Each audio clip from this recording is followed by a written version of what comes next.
है। तो चलो स्टार्ट करते हैं। Start with question. क्वेश्चन क्या है सर? आप क्वेश्चन के जगह पे थ्योरी पढ़ाते तो ज़्यादा सही रहता है। क्वेश्चन कराते हैं, ऐसा लगता है कि आप बहुत अच्छा कर रहे हैं, लेकिन हमको बिल्कुल भी अच्छा नहीं लगता है। लेकिन क्या करूँ, जो आता है वही करता हूँ।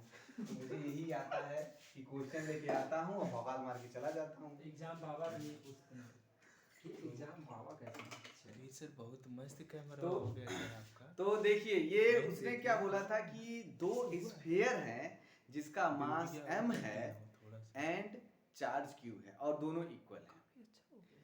तो दो स्फीयर हैं जिसके मास m है और जिन पे q चार्ज है और दोनों इक्वल हैं। तो दो स्फीयर ले लिया। स्फीयर का मतलब गेना गेना गेना। कौन सा वाला गेना? जो विराट कोहली ऐसे खेलता है वही वाला गेना। तो दो गेना है, स्पेयर है जिसका मास m है और q चार्ज है, और उसको एक रस्सी से बांध दिया। कैसे? एक रस्सी से बांध दिया और बांध के यहाँ पे लटका दिया। यहाँ पे लटका दिया ऐसे ऐसे। तो ये दोनों चार्ज है और दोनों को लटका देगा, तो ये दोनों आज जुड़ेंगे तो है नहीं कि ऐसे चिपक जाएंगे। वो गेंद होती है जिसपे न्यूट्रल चार्ज होता है, तो दो गेंदों को ऐसा रस्सी से लटका दो तो वो दोनों चिपक जाते हैं। तो ऐसे फैलाओगे तो ऐसे आके लड़ेंगे, ऐसे जाएंगे, ऐसे। उस तरह का कुछ नहीं होने वाला है यहाँ पे। ये दोनों एक दूसरे को क्या करेंगे? अपोज करेंगे या रिपल करेंगे, ताकि एक दूसरे से कोई टचिंग वचिंग ना हो। है तो इनका क्यू चार्ज है, मास m है, क्यू चार्ज है, मास m है, इनके बीच में रिपल्सन फोर्स लगेगा, तो ये कुछ एंगल बनाते हुए एक दूसरे से दूर जाएंगे। तो वो जो एंगल है हमें उसको लेना पड़ेगा, अपनी तरफ से मानना पड़ेगा। वो क्वेश्चन दे दिया है तो बहुत अच्छी बात है ना, हम थीटा ले लेंगे। इसका लेंथ किसका? स्ट्रिंग का लेंथ l है और इनके बीच का जो सेपरेशन है वो क्या है? x है। वो क्या है? x है। कि ये x सेपरेट हो जाते हैं। तो अब एक्चुअल क्वेश्चन वो ये पूछता है कि rate of flow of charge बताओ कि इस स्फीयर से कितना चार्ज फ्लो हो विद रिस्पेक्ट टू टाइम कि अप्रोच वेलोसिटी उनकी कुछ आ जाए। अप्रोच वेलोसिटी क्या आ जाए?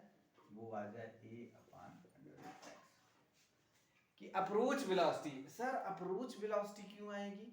क्योंकि इसका चार्ज कम होगा तो इस पे लगने वाला फोर्स कम होगा।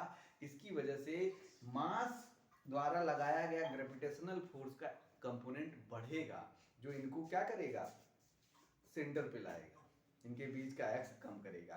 तो वो समय के साथ करेगा तो उसकी एक वेलोसिटी होगी, और वो वेलोसिटी दिया हुआ है इस तरह है। तो हमें क्या बताना है? Rate of change of charge बताना है। तो let get started with question. इसमें कुछ भी नहीं है, सारा का सारा क्वेश्चन जो है इजीली आप कर सकते हो। पहला चीज है कि इस पे इलेक्ट्रोस्टैटिक फोर्स लगेगा, जो आउटवर्डली नॉर्मली आउटवर्ड लगेगा, नहीं बाहर के डायरेक्शन में लगेगा, और उसको दे देते हैं Fe। और इसका mg एक नीचे लगेगा, mg इसका नीचे लगेगा, इस पे चार्ज है। और इस स्ट्रिंग पे एक टेंशन T लगेगा। अब टेंशन क्या करेगा? इनके दोनों कंपोनेंट, इसके दो कंपोनेंट होंगे और ये दो एक एक चीज को बैलेंस कर लेंगे। बहुत ही प्यारा लड़का है, दो कंपोनेंट कर देगा ये और कह देगा एक भाई तू संभाल ले, एक भाई तू संभाल ले। तो इसका एक कंपोनेंट हो जाएगा ये और ये कंपोनेंट हो जाएगा ये। थीटा ये है तो ये थीटा हो जाएगा। कोई भी बालक यहाँ पे नहीं पूछेगा कि सर ये कैसे थीटा हो गया। ये तो यार बेसिक सा तुम्हारा थोड़ी क्लासेस का होता है। ये 90 है तो ये थीटा 90 माइनस थीटा हो जाएगा। तो ये कंपोनेंट हमारा हो जाएगा t cos थीटा और ये कंपोनेंट हो जाएगा t sin थीटा। तो इसके दो कंपोनेंट हो जाएंगे, एक mg को बैलेंस करेगा और एक इलेक्ट्रोस्टैटिक फोर्स को बैलेंस करेगा। तो इसको लिख लेते हैं t sin थीटा बराबर Fe, और वो होगा k q square upon x square, पहला इक्वेशन। दूसरा t cos थीटा mg। कुछ नहीं करना है, अगर हम इसको डिवाइड कर दें तो t कट जाना है और tan थीटा इक्वल टू क्या आ जाएगा? k q square x square mg। ये रिलेशन आ गया। अगर हमें tan थीटा पता हो in the form of x and l, तो हम यहाँ पे पुट करके q की वैल्यू निकाल देंगे और उसका डिफरेंशिएट करके फाइनल आंसर निकाल देंगे। हमारा क्वेश्चन सॉल्व हो चुका है। तो उसमें एक और कंडीशन उसने बोला कि l is greater than x। इसका क्या मतलब है, यूज कर लेंगे और वहां पे हम आपको बताएंगे। ऐसा बहुत बार आप देखे होंगे।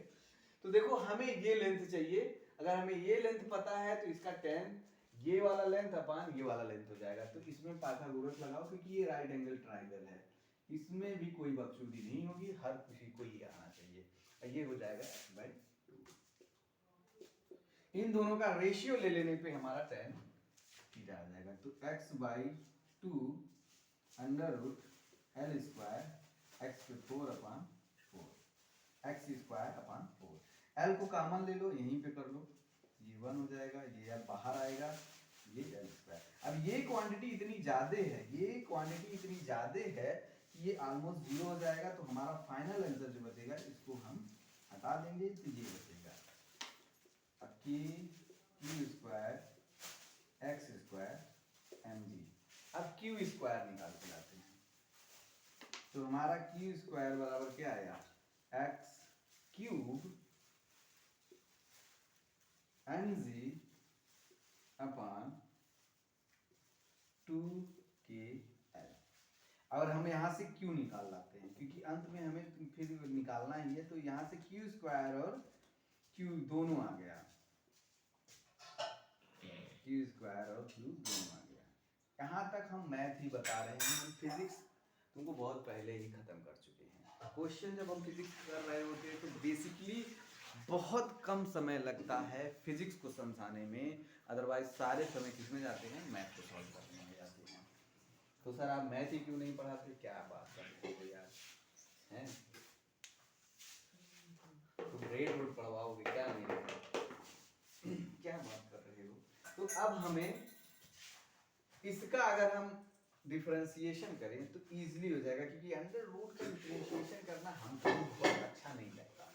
तो 2q dq upon dt equal to mg2kl। ये सब कांस्टेंट है तो इनको बाहर लाओ, इनके साथ कोई छेड़छाड़ नहीं। लेकिन इसके साथ क्या हो जाएगा, 3x square dx upon dt। ये चीज ये यहाँ पे दिया हुआ है dx अपॉन dt, तो इसके जगह पे ये रख लो और q की वैल्यू यहाँ से रख लो। तो क्या आ जाएगा, 2 under root x cube mg 2kl dq upon dt equal to mg 3x square a under root x।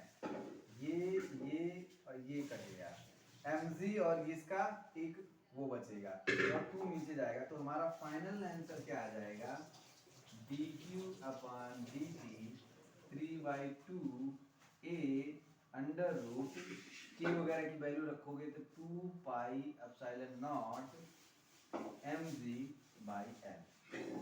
बहुत इजी सा आंसर आया है। लेकिन अगर आप शुरू में इसको सॉल्व करने जाओगे विदाउट इस सॉल्यूशन के देखे तो आपके तो हवा